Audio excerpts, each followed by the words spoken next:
तो dear students, welcome back. बाहर चल रहा है कोरोना, इसीलिए कह रहा हूं घर पे बैठ के ही पढ़ाई करो ना।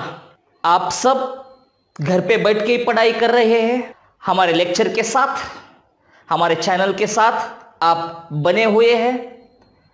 आशा करता हूं जो भी नए आ रहे हैं अभी, वो भी चैनल को सब्सक्राइब करेंगे और हमारे साथ पढ़ाई करते रहेंगे। आपका जो भी टारगेट है, नीट का या जेईई का या आपकी जो स्टेट की सीईटी है, उस सीईटी का जो भी टारगेट है, वो टारगेट आप आसानी से क्रैक कर पाएंगे। क्योंकि अभी जो भी सिलेबस है, चाहे स्टेट का हो, चाहे जेईई का हो, चाहे नीट का हो, वो सभी सिलेबस केमिस्ट्री का अब तक सेम ही है। आपके सारे कॉलेजेस, क्लासेस सभी कोरोना की वजह से बंद है, लेकिन आपका टाइम वेस्ट ना हो, इसीलिए हमने ये चैनल शुरू किया है। आशा है कि आप चैनल के साथ बने रहेंगे, ज्यादा से ज्यादा जितनी हो सके उतनी पढ़ाई करेंगे। आप तक जितने भी पार्ट्स हमने बनाए हैं वो सभी आपको अच्छी तरह से समझ में आए हैं, आप अच्छी तरह से पढ़ाई कर रहे हैं। आशा है यहां से जो भी चैप्टर्स हम करेंगे वो भी चैप्टर्स आपको आसानी से समझ में आएंगे और आप पढ़ाई करते रहेंगे। कई सारे स्टूडेंट्स ने मुझे लिखा कि आप 11th को पढ़ा रहे हैं या 11th का सिलेबस अभी स्टार्ट किए हैं, तो कुछ चैप्टर्स 12th के भी पैरेलली आप शुरू करें। तो इसलिए आज हम डायरेक्टली जा रहे हैं 12th के चैप्टर की तरफ। उसका नाम है, सबसे इंपॉर्टेंट चैप्टर है ये। आप अगर नीट का कोई भी क्वेश्चन पेपर निकालते हैं या जेईई का कोई भी क्वेश्चन पेपर निकालते हैं या आपका सीईटी का कोई भी क्वेश्चन पेपर निकालते हैं, तो कोई भी क्वेश्चन पेपर में आपको सबसे ज्यादा इसी चैप्टर से क्वेश्चन मिलेंगे और उस चैप्टर का नाम है इलेक्ट्रोकेमिस्ट्री। अब इंपॉर्टेंट बात यह है कि 11th वाले जो स्टूडेंट्स हैं उनको लगेगा कि यह चैप्टर हमें समझ में नहीं आएगा, तो उनको मैं बताना चाहता हूं कि जो भी इसकी बेसिक्स है, बेसिक रिक्वायर्ड बेसिक्स है, वो सभी बेसिक हम यहां पे अच्छी तरह से लेंगे। और चाहे वो स्टूडेंट 11th का हो या 12th का हो या और किसी क्लास का हो, सभी को ये चैप्टर समझ में आएगा ही आएगा। तो चैप्टर के शुरुआत में जो भी बेसिक है वो बेसिक आप समझे, उसको पढ़ते रहे, उसके ऊपर के जो क्वेश्चंस है वो सॉल्व करते रहे। आसानी से आपको आगे जो भी चैप्टर आगे जाएगा वैसे वैसे आपको आसानी से वो समझ में आएगा। तो अब शुरू करेंगे हम इलेक्ट्रोकेमिस्ट्री। क्या पढ़ना है इलेक्ट्रोकेमिस्ट्री इस चैप्टर में? तो अगर आप ध्यान से देखें इस वर्ड की तरफ, तो आपको ध्यान आएगा इलेक्ट्रो, ये एक वर्ड, और केमिस्ट्री एक दूसरा वर्ड। दो वर्ड आपको मिलेंगे, एक इलेक्ट्रो मिलेगा और दूसरा मिलेगा आपको केमिस्ट्री। क्या है इसका मीनिंग? तो इस चैप्टर में क्या है, इस चैप्टर के दो पार्ट्स होते हैं मेनली। इस चैप्टर में पढ़ना क्या है, हमें पढ़ना यह है कि प्रोडक्शन ऑफ इलेक्ट्रिसिटी, इलेक्ट्रिसिटी का प्रोडक्शन करना है by using chemical reactions. Electricity का प्रोडक्शन करना है by using a chemical reactions, different chemical reactions. जैसे बैटरी होती है, सेल होता है, तो उस सेल में क्या होता है, उस सेल में केमिकल रिएक्शन होती है कुछ, आगे जाके वो भी डिटेल में देखेंगे। तो उस सेल में, उस बैटरी में कुछ केमिकल रिएक्शन हो रही है और उस केमिकल रिएक्शन की वजह से इलेक्ट्रिसिटी प्रोड्यूस हो रही है। जैसे ऑटोमोबाइल बैटरी है, उसमें कुछ केमिकल रिएक्शन हो रही है और उसमें से इलेक्ट्रिसिटी प्रोड्यूस हो रही है। तो ये एक पार्ट हुआ production of electricity by using the chemical reactions.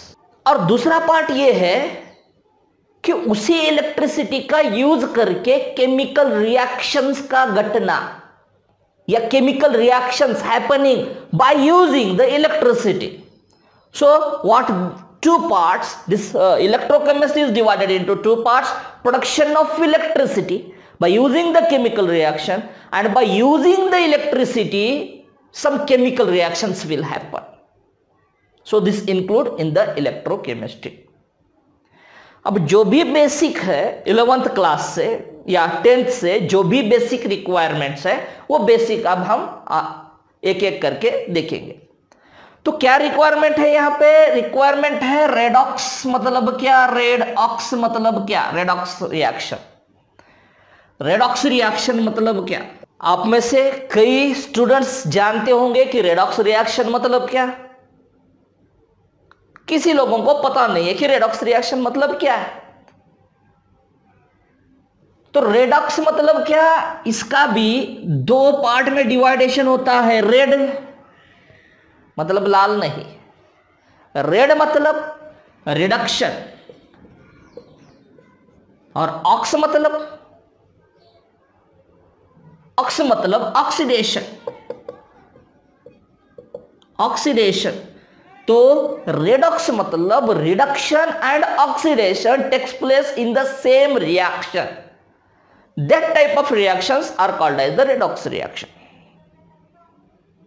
एक ही रिएक्शन में जब रिडक्शन भी होता है, ऑक्सीडेशन भी होता है, उस प्रकार की रिएक्शन को हम कहेंगे redox reaction. That is not important each और every reaction should be redox reaction. यह जरूरी नहीं है कि हर एक रिएक्शन रेडॉक्स रिएक्शन होनी चाहिए। 10th क्लास में आपने पढ़ा है कुछ रिएक्शन रेडॉक्स रिएक्शन होगी, कुछ रिएक्शन रेडॉक्स रिएक्शन नहीं होगी। तो रेडॉक्स रिएक्शन मतलब क्या? जिनमें रिडक्शन भी होता है और ऑक्सीडेशन भी होता है साइमल्टेनियसली, उसको हम रेडॉक्स रिएक्शन कहते हैं। अब आगे जाएंगे, आगे देखेंगे रिडक्शन मतलब क्या है, किसको कहेंगे रिडक्शन। तो आपने ये पढ़ा है 10th क्लास में, addition of hydrogen is called as reduction, addition of oxygen is called as oxidation. 11th में थोड़ा उसके आगे जाना पड़ेगा। So redox is not related with the hydrogen and oxygen only, but also it is related with the electrons. So what is the reduction? Reduction is the gain of electron. Remember that reduction is the gain of electron. ध्यान में रखो, इसलिए बोल रहा हूं मैं दो बार ध्यान में रखो कि रिडक्शन मतलब gain of electron. Gain of electron मतलब इलेक्ट्रॉन पे चार्ज है negative, so by gaining of electron negative charge increases, means positive charge decreases. So reduction means when gain of electron takes place, it undergo reduction. और ये automatically हमें समझ में आएगा कि when gain of electron, electron carries negative charge, so by gaining of negative charge increases, means automatically positive charge decreases. What is oxidation? Addition of oxygen is called as oxidation. Okay, the next step for the oxidation is loss of electron. Loss of electron is called as oxidation. अब कई students को यह confusion होता है कि what is the reduction and what is the oxidation, either gain of electron और loss of electron. तो इस तरह से ध्यान में रखो, लॉस LOSE वो फॉर ऑक्सीडेशन, लॉस LOSE वो है, इसमें लॉस इस वर्ड में वो अल्फाबेट है, तो वो फॉर ऑक्सीडेशन। एक तो लॉस वर्ड है या तो गेन है, ऑफ इलेक्ट्रॉन कॉमन है, तो गेन में कोई आर नहीं है, कोई वो नहीं है, मतलब गेन मतलब रिडक्शन और लॉस मतलब ऑक्सीडेशन। इस तरह से ध्यान में रखो, ये ट्रिक है कि loss of electron is called as oxidation, gain अपने आप में याद रहेगा, gain of electron is called as the reduction.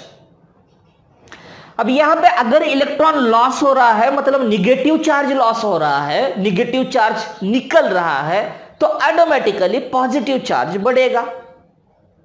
और एक ध्यान में रखो यहां पे कि अगर ऑक्सीडेशन स्टेट, ये भी निकालना आना चाहिए हमें, डिटेक्ट करना आना चाहिए ऑक्सीडेशन स्टेट।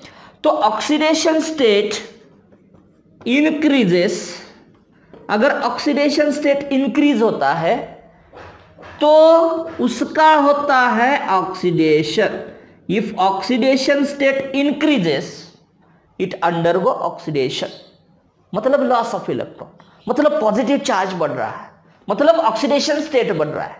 तो ऑक्सीडेशन स्टेट बढ़ रहा है मतलब ऑक्सीडेशन हो रहा है, मतलब इलेक्ट्रॉन लॉस हो रहा है, मतलब पॉजिटिव चार्ज बढ़ रहा है, या oxidation state decreases.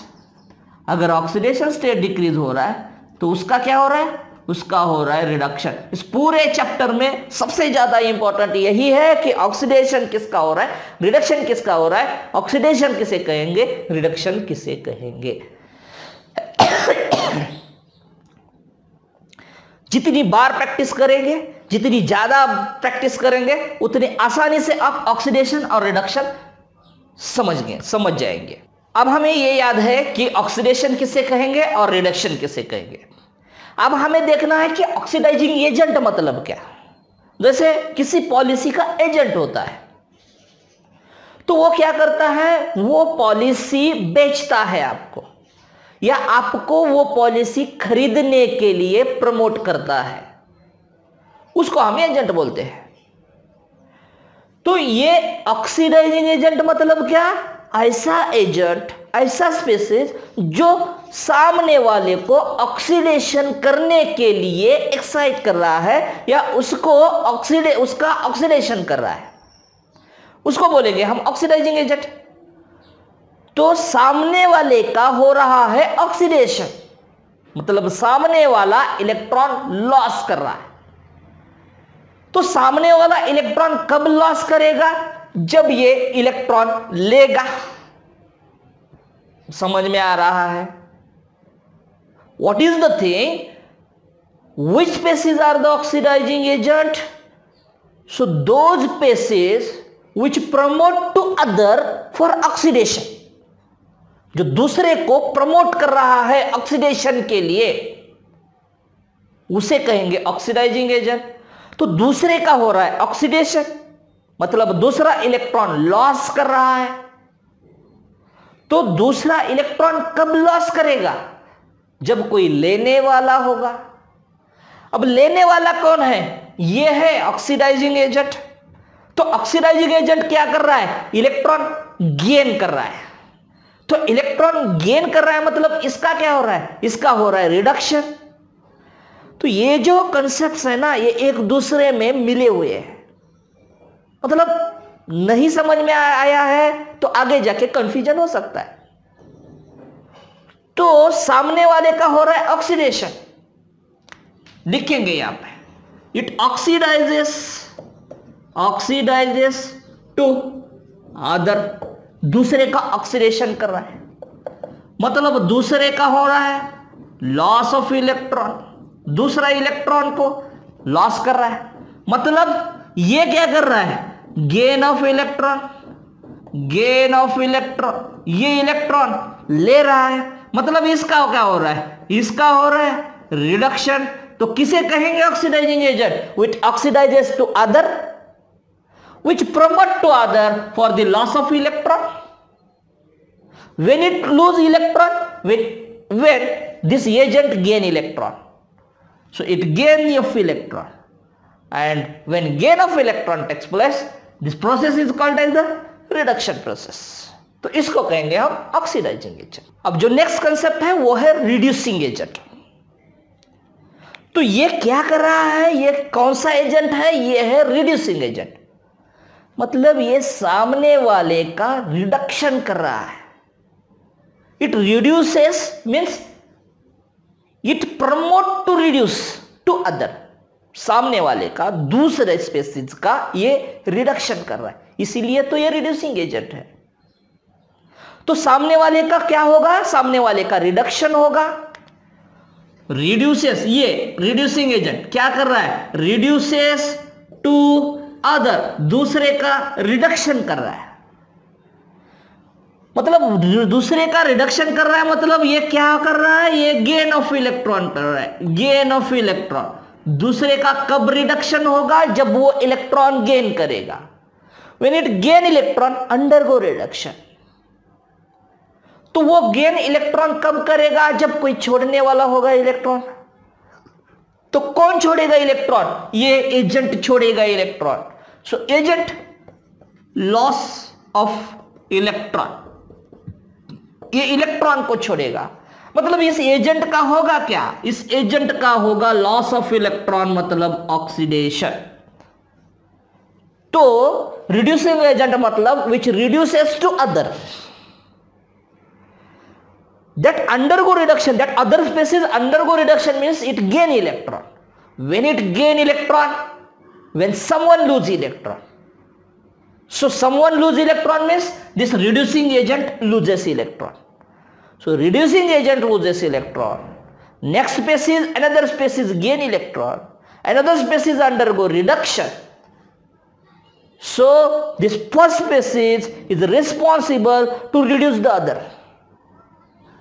So this is called as that first species is called as the reducing agent. तो हमें अब याद है कि ऑक्सीडेशन मतलब क्या, रिडक्शन मतलब क्या, ऑक्सीडाइजिंग एजेंट मतलब क्या और रिड्यूसिंग एजेंट मतलब क्या। अब हमको हम समझ गए ये। तो अब हमको क्या करना है, अब हमको अप्लाई करना है कि डिटेक्ट करना है, रिएक्शन में से डिटेक्ट करना है कौन ऑक्सीडेशन, किसका रिडक्शन, कौन ऑक्सीडाइजिंग एजेंट, कौन रिड्यूसिंग एजेंट, ये हमें डिटेक्ट करना है। ये डिटेक्ट किया तो हम आधा चैप्टर कवर किए ऐसा समझो, क्योंकि पूरे चैप्टर में ज्यादा से ज्यादा चैप्टर इसी के ऊपर डिपेंड है। अब एक सिंपल सी एक रिएक्शन देखेंगे यहाँ पे। जिंक सॉलिड है, it is converted two plus Cu2 plus, aqueous form में है, एक्वियस फॉर्म मतलब वाटर में है, मतलब सॉल्यूशन फॉर्म में है। कॉपर सल्फेट होगा Cu2 plus SO4 minus minus, SO4 minus minus यहाँ पे लेने की जरूरत नहीं है। तो समझने के लिए इतना काफी है, जिंक सॉलिड है, कॉपर सॉल्यूशन फॉर्म में है, मतलब Cu2 प्लस फॉर्म में है, it is converted to Zn2 plus. अब ये सॉल्यूशन में है और ये कॉपर सॉलिड 10th में पढ़ा है, 11th में पढ़ा है हमने ये प्रोसेस। तो हमें क्या करना है, इसमें सेलेक्ट करना है कॉमन एलिमेंट। जिंक है, जिंक को कनेक्ट करना है।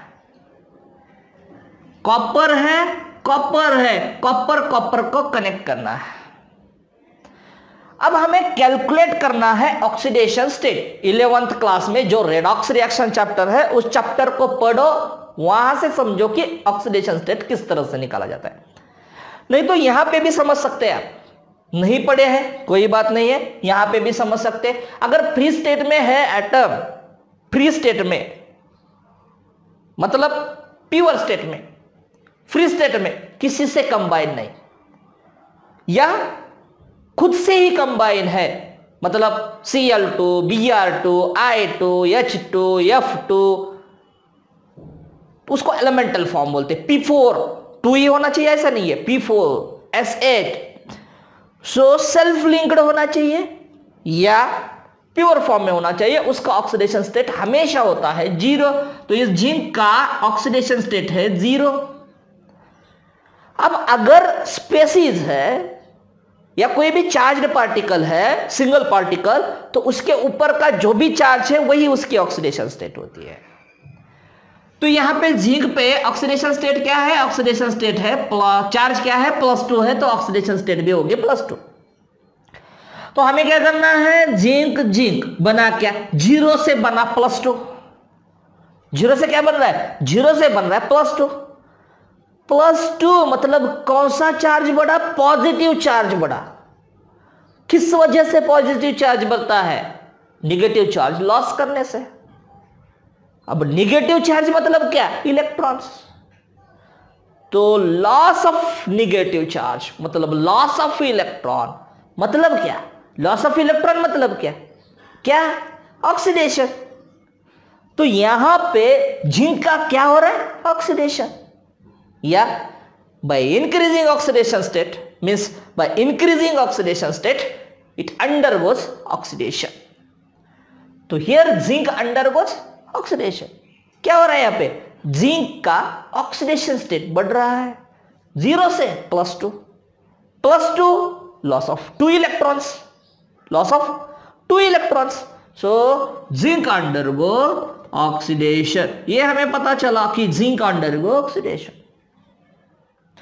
अब जिंक का खुद का ऑक्सीडेशन हो रहा है, तो वो एजेंट कौन सा हुआ, वो क्या करेगा दूसरे का, इसका अगर ऑक्सीडेशन हो रहा है तो दूसरे का क्या करेगा, वो दूसरे का करेगा रिडक्शन।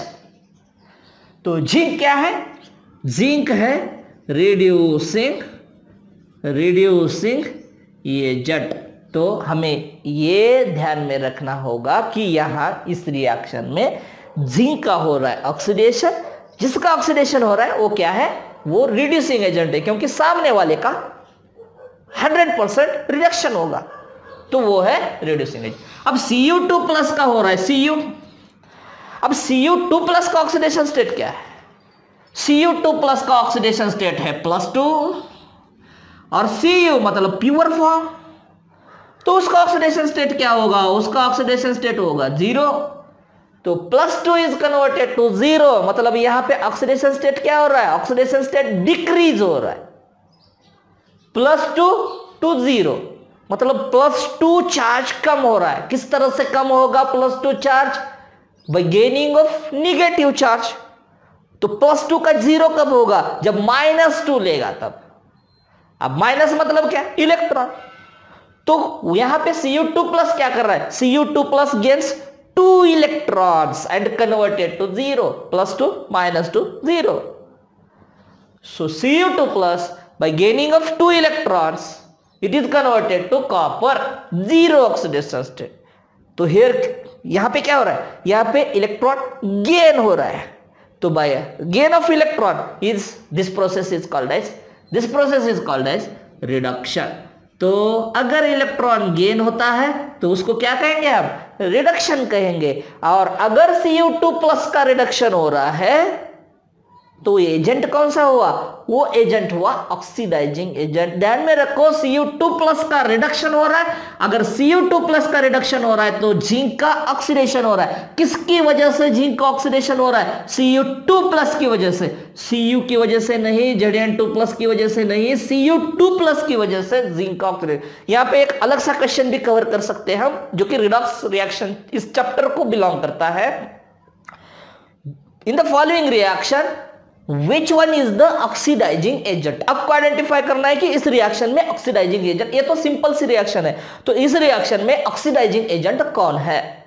तो आपको क्या करना पड़ेगा, आपको ऑक्सीडेशन किसका हो रहा है ये निकालना पड़ेगा, रिडक्शन किसका हो रहा है ये निकालना पड़ेगा।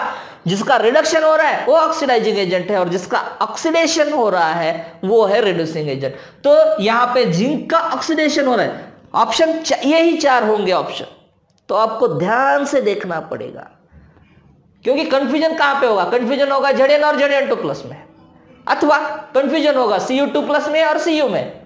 तो ये कंफ्यूजन अवॉइड करने के लिए आपको ध्यान से इसको देखना पड़ेगा कि एक्चुअल में कौन है। तो यहां पे Cu2 प्लस का रिडक्शन हो रहा है, Cu का नहीं, बल्कि Cu2 प्लस का रिडक्शन होके खुद Cu2 प्लस Cu में कन्वर्ट हो रहा है। तो this Cu2 plus undergo reduction means which one is the oxidizing agent in this reaction, Cu2 plus is oxidizing agent, so this Cu2 plus is oxidizing agent। तो अब हम सीख गए हैं कि ऑक्सीडेशन किसका हो रहा है रिएक्शन में, रिडक्शन किसका हो रहा है, ऑक्सीडाइजिंग एजेंट कौन है और रिड्यूसिंग एजेंट कौन है। जो आपको रिएक्शन दिख रही है वो थोड़ी सी कॉम्प्लिकेटेड है इस रिएक्शन की तुलना में, लेकिन अगर हम ये सीख गए हैं तो ये भी आसानी से कर पाएंगे। अब क्या करना है, कॉमन को आइडेंटिफाई करना है। कॉमन क्या है, Sn है मतलब टीन है, और क्या कॉमन है, Fe है, Fe है। अब आपको ये भी कॉमन लगेगा कि Cl कॉमन लगेगा, यहाँ पे Cl, तो सभी कंपाउंड में इसमें और इसमें चारों कंपाउंड में Cl कॉमन है, तो उसका कंपैरिजन फिलहाल निकाल दो। अभी कंपैरिजन कहां करना है हमें, Sn और Sn में, तो Sn और Sn को कनेक्ट करो, फिर कहां पे कनेक्ट करोगे, Fe और Fe को कनेक्ट करो। अब जैसे इस रिएक्शन में हमने देखा था उसी तरह से हम यहां पे ऑक्सीडेशन स्टेट आइडेंटिफाई करेंगे। तो Cl मतलब हेलोजन कैरी करता है -1, तो -1 मल्टीप्लाइड बाय 2 ये हो गया -2, अब मॉलिक्यूल का ऑक्सीडेशन स्टेट का जो सम है, एडिशन है, वो हमेशा 0 होता है। मॉलिक्यूल जो भी है, ये मॉलिक्यूल है टीन क्लोराइड SnCl2, तो जो भी टीन SnCl2 सबका जो ऑक्सीडेशन स्टेट मिला के 0 आना चाहिए। तो इस क्लोरीन का -1 मल्टीप्लाइड बाय 2, ये बना -2। अब इज इक्वल टू 0, तो x की जगह आएगा +2, मतलब ये एसिड टीन दिखाता है +2। अब इस टीन का ऑक्सीडेशन स्टेट आइडेंटिफाई आपको करना है। क्लोरीन -1, 4 मल्टीप्लाइड बाय 4, यहां पे 4 है ना, क्लोरीन 4 है, तो -1 मल्टीप्लाइड बाय 4, ये बने -4। अब इसका आना चाहिए 0, तो टीन का आएगा +4, क्योंकि ये +4 -4 कैंसिल हो गए, इज इक्वल टू 0। तो यहां पे टीन दिखाता है +4। अब ध्यान में रखना है कि +2 का बन रहा है +4, मतलब oxidation state increases. When oxidation state increases +2 to +4, मतलब लॉस ऑफ 2 इलेक्ट्रॉन्स, 2 इलेक्ट्रॉन यहां पे लॉस हो रहे हैं। तो +2 to +4 by losing of 2 electrons means oxidation state increases, means in this reaction tin undergo oxidation। तो यहां पे tin undergo oxidation। How will you identify? By detecting oxidation state, and when oxidation state increases it definitely undergo the oxidation। अब Fe का देखना है। Fe तो FeCl3 है यहाँ पे FeCl2 है। आप देख के भी, और आप ये कोएफिशिएंट जो है ये 2 है और यहाँ पे 2 है, तो ये कोएफिशिएंट को ऑक्सीडेशन स्टेट में कंसीडर नहीं करना है। क्यों नहीं करना है? क्योंकि ये 2 मल्टीप्लाइड विथ 3 है, ये 2 मल्टीप्लाइड विथ Fe है, मतलब ये 2 दोनों का कोएफिशिएंट है, इसलिए ऑक्सीडेशन स्टेट पे कोएफिशिएंट का कोई असर नहीं होता है, कोई इफेक्ट नहीं होता है। तो क्लोरीन का -1 मल्टीप्लाइड बाय 3, ये बना -3, तो इसके ऊपर क्या आना चाहिए ताकि इज इक्वल टू इनका सम 0 आना चाहिए। तो Fe आएगा कितना? Fe आएगा +3, तो ये आया कितना? ये आया +3, Fe का +3। अब इस Fe का निकालना है। अब ये Cl -1, कितने Cl है? 2 Cl है, तो ये कितने बने? माइनस चाहिए, तो इस Fe का कितना आएगा? आएगा +2, तो ये आएगा +2। अब क्या करना है? Fe +3 से बन रहा है +2, तो कब बनेगा Fe +3 से +2? By gain of 1 electron. So by gain of 1 electron means this process is called as reduction। यहाँ पे क्या हो रहा है? यहाँ पे इलेक्ट्रॉन गेन कर रहा है। कौन गेन कर रहा है? Fe3+ गेन कर रहा है। तो Fe3+ gain 1 electron is converted to Fe2+, इसको कहेंगे रिडक्शन। अब जिसका ऑक्सीडेशन वो हुआ रिड्यूसिंग एजेंट, किसका रिडक्शन? इसका रिडक्शन, किसकी वजह से? इसकी वजह से। यहाँ पे क्लोरीन -1 है, यहाँ पे क्लोरीन -1 है, तो क्लोरीन का इंपॉर्टेंस नहीं है यहाँ पे। तो यहां पे इंपॉर्टेंस किसका है? ये +2, ये +3। अब ये +3 का +2 बन रहा है, क्यों? इलेक्ट्रॉन लेके। अब इलेक्ट्रॉन कहां से लेगा? जब टीन छोड़ेगा तब। तो टीन छोड़ रहा है इलेक्ट्रॉन को +2 से +4, मतलब एक टीन 2 इलेक्ट्रॉन छोड़ रहा है। तो एक टीन 2 इलेक्ट्रॉन लूज कर रहा है, वही इलेक्ट्रॉन लूज किए हुए Fe गेन कर रहा है। तो Fe undergoes reduction, tin undergoes oxidation. अब टीन का ऑक्सीडेशन हो रहा है, तो Fe का हो रहा है रिडक्शन। Fe का रिडक्शन किसकी वजह से हो रहा है? टीन की वजह से हो रहा है। तो ये टीन जो है ये है रिड्यूसिंग एजेंट, तो ये है टीन रिड्यूसिंग एजेंट। और जो Fe है, Fe का हो रहा है रिडक्शन, क्योंकि ऑक्सीडेशन स्टेट बढ़ रहा है, क्योंकि इलेक्ट्रॉन गेन कर रहा है। तो Fe का हो रहा है रिडक्शन। सो Fe का रिडक्शन मतलब टीन का ऑक्सीडेशन। तो ये एजेंट कौन सा हुआ? ये एजेंट हुआ ऑक्सीडाइजिंग एजेंट। तो इसमें FeCl3 acts as oxidising agent, SnCl2 acts as a reducing agent. SnCl2 undergo oxidation and FeCl3 undergo reduction. अब जो दूसरी बेसिक कंसेप्ट है इस चैप्टर में इंपॉर्टेंट, वो है कंडक्शन। मतलब इलेक्ट्रोकेमिस्ट्री में हमें क्या देखना है, ज्यादा से ज्यादा देखना है हमें इलेक्ट्रिसिटी का कंडक्शन। तो आपको बताना है कि इलेक्ट्रिसिटी कहां से या किस चीज से कंडक्ट होती है। एक मेटल से, मेटल में अगर हमने इलेक्ट्रिसिटी पास किया तो इलेक्ट्रिसिटी पास होता है। मेटल इलेक्ट्रिसिटी पास क्यों करेगा और which factor is responsible to conduct electricity which is in metal. Metal में ऐसे कौन सा फैक्टर है, कौन है जो इलेक्ट्रिसिटी कंडक्ट करेगा। तो मेटल में फ्री इलेक्ट्रॉन्स है, free electrons, not only electrons, electrons तो सब में है, चेयर में है, बोर्ड में है, सब में इलेक्ट्रॉन्स है। तो electrons, free electrons are responsible to conduct electricity. Metal में क्या है, फ्री इलेक्ट्रॉन्स है जो इलेक्ट्रिसिटी कंडक्ट करते हैं। ओके, अगर मैंने सॉकेट में हाथ डाल दिया और बटन पुश किया तो इलेक्ट्रिसिटी कंडक्ट होती है। अगर मुझे कोई दूसरा आदमी छू लेता है तो उसको भी शॉक लगेगा, लगेगा। इसका मतलब मैं भी इलेक्ट्रिसिटी कंडक्ट करता हूं। तो which factors are responsible to conduct the electricity.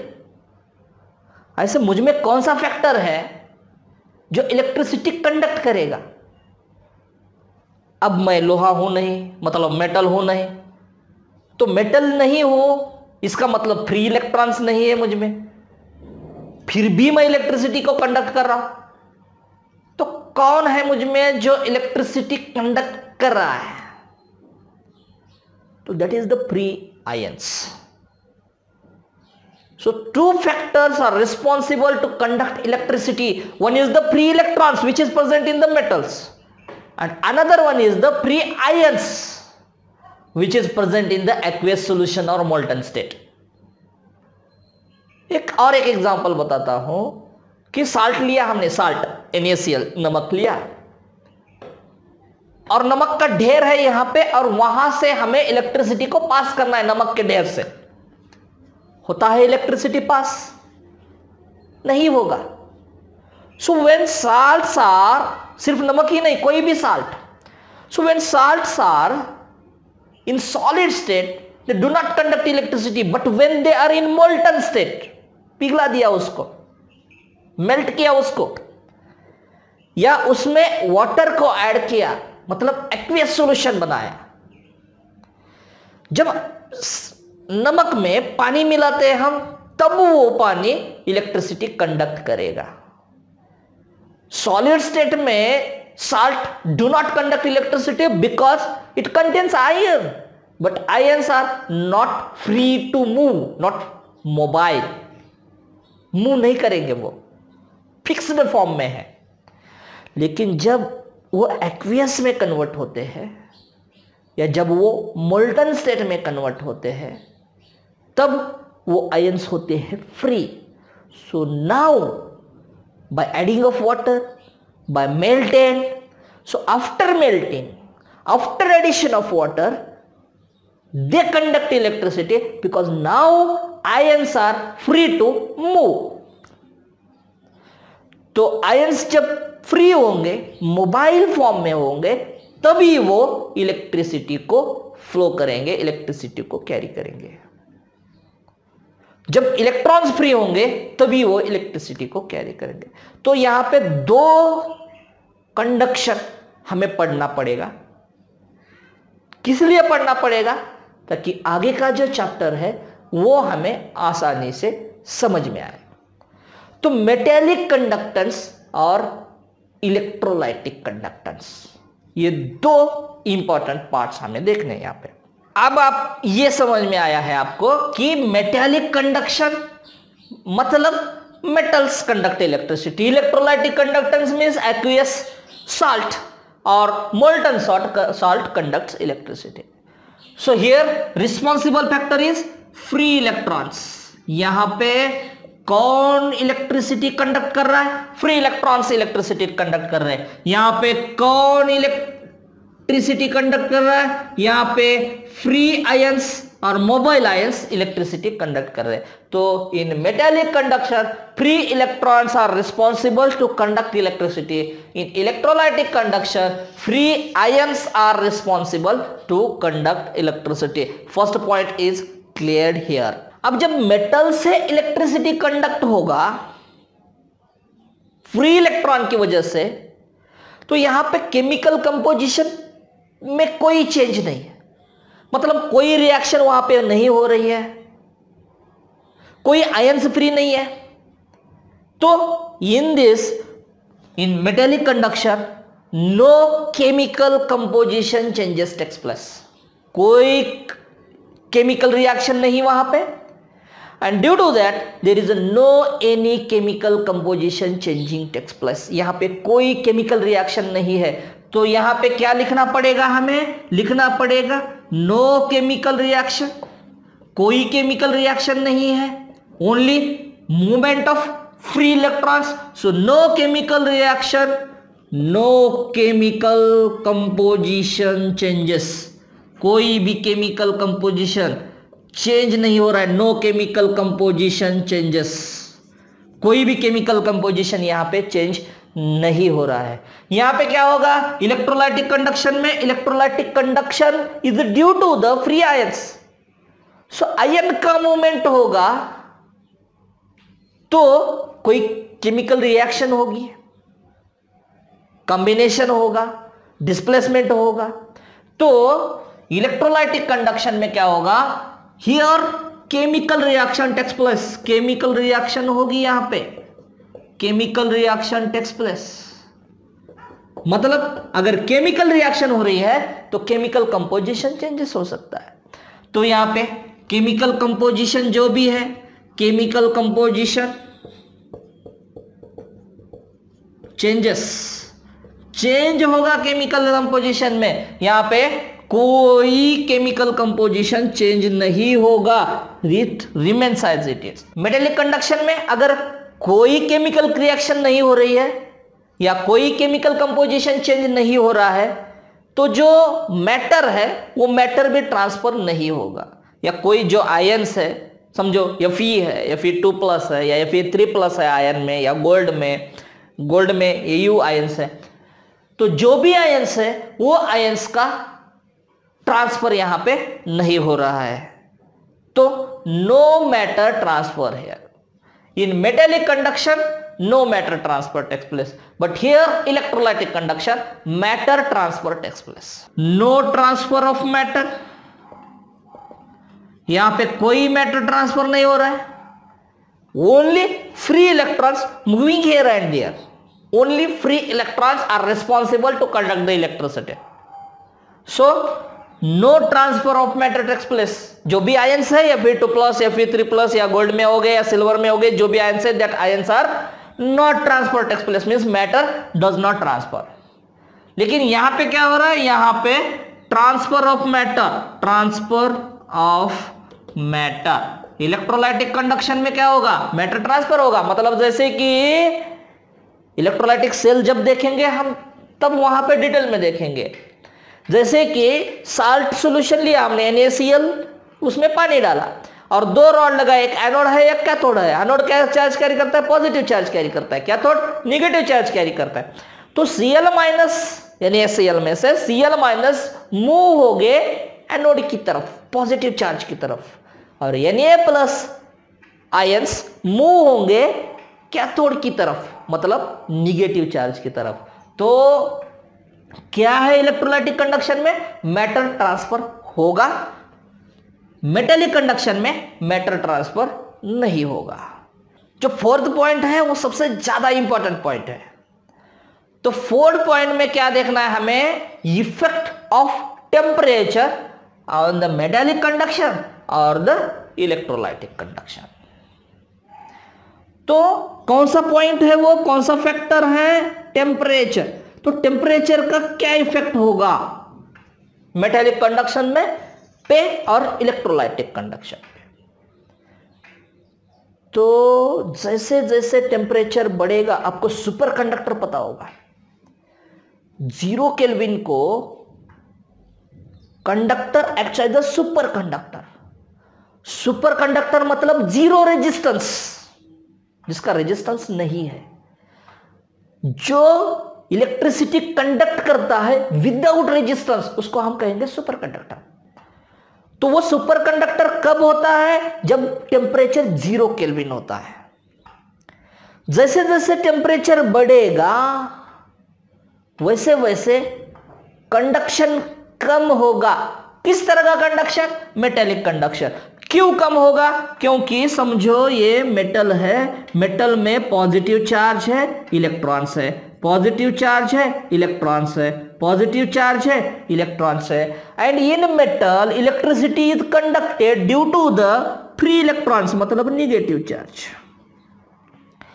अब ये फ्री इलेक्ट्रॉन्स मूव होंगे और इलेक्ट्रिसिटी को कंडक्ट करेंगे।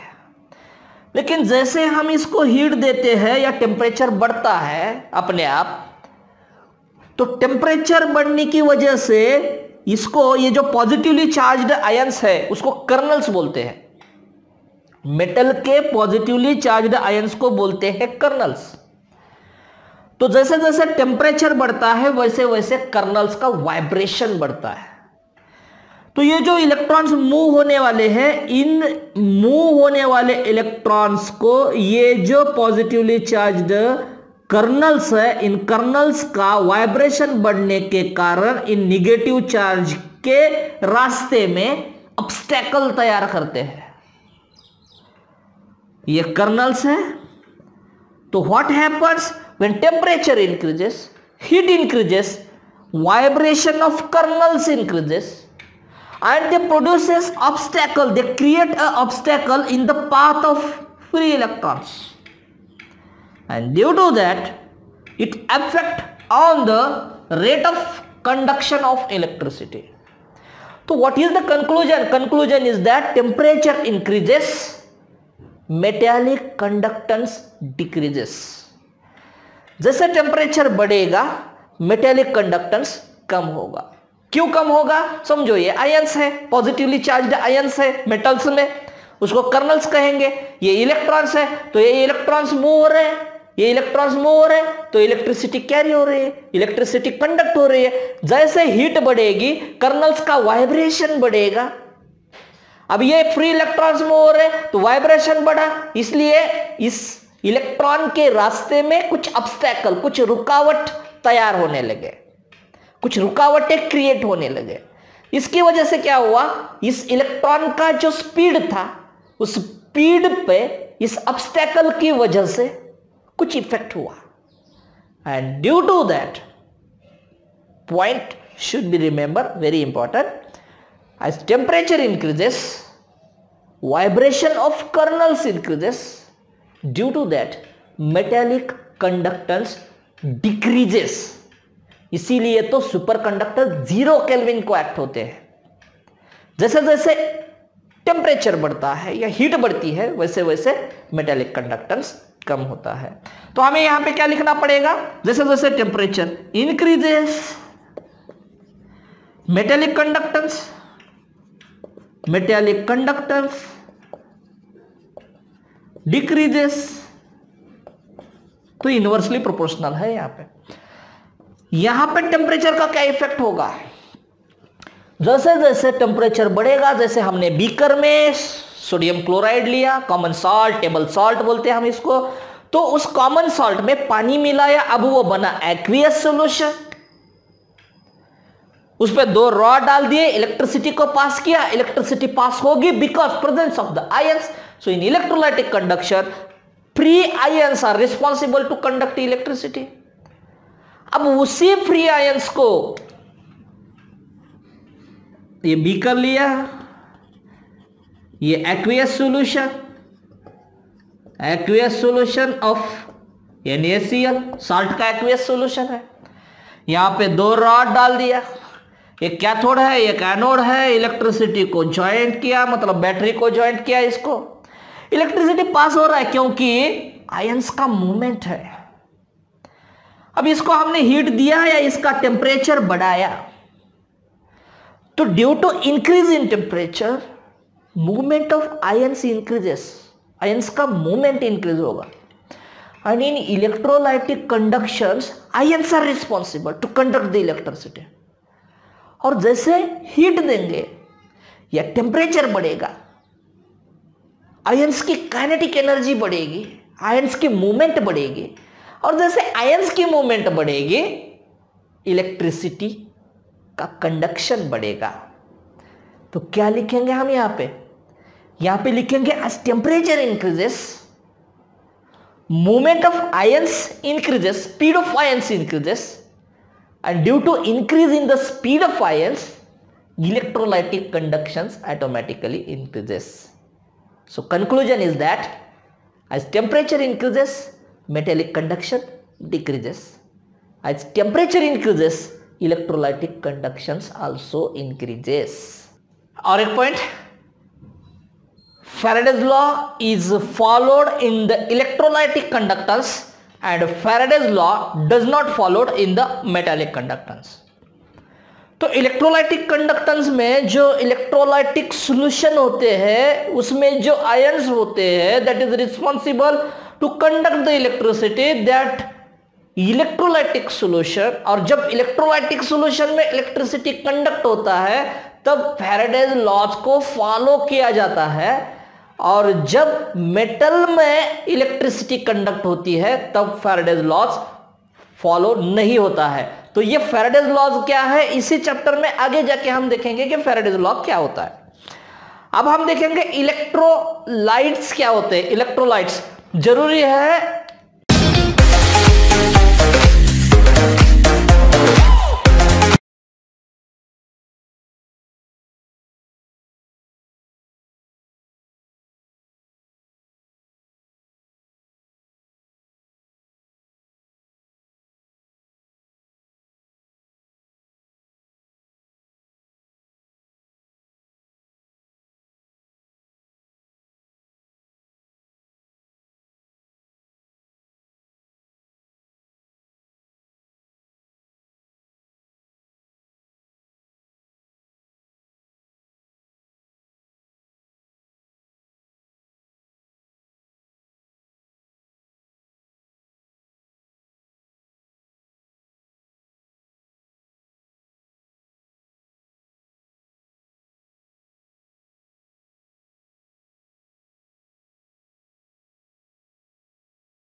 So here alpha is equal to 1.